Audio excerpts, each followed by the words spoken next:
Hello FLC! This week is some of the elements that I find surprisingly interesting when it comes to online course design. Intellectual property, copyright, and accessibility for students with disabilities. Please feel free to ask lots of questions. I'm going to do my best to be very responsive in answering, and it will be a little easier now that my own online class is complete. Yay for that! So that's good. So let us begin with Americans with Disabilities Act compliance.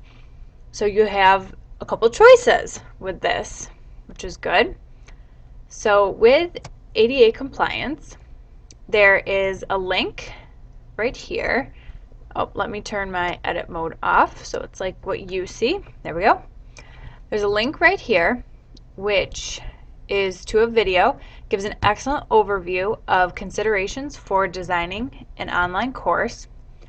If you'd like to watch this and comment on your blog on how this will affect the planning for an online course, answer specifically what will you need to do to better prepare your teaching students with disabilities. Or, and I highly recommend the or option, if you're available on April 19th,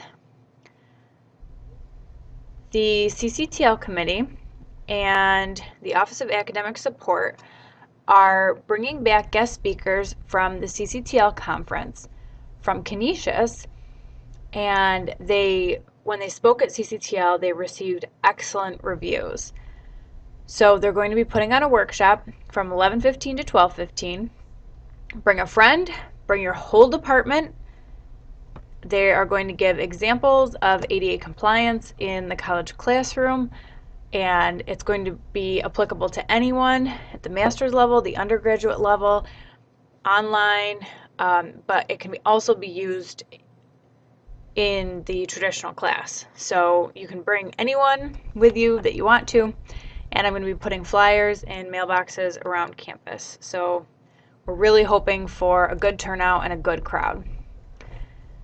All right, then intellectual property and copyright. So let me go back. IP, here we go. So on Blackboard, Niagara University has created a document with guidelines based off of best practices for using various types of media. And that's the faculty guide, which is right here. Read through the document and complete the IP and ADA worksheet, which is right here, and it looks like this. So it's a Venn diagram. We're getting a little creative here. On the left-hand side, you have intellectual property and copyright points, and we're talking about in relation to the classroom.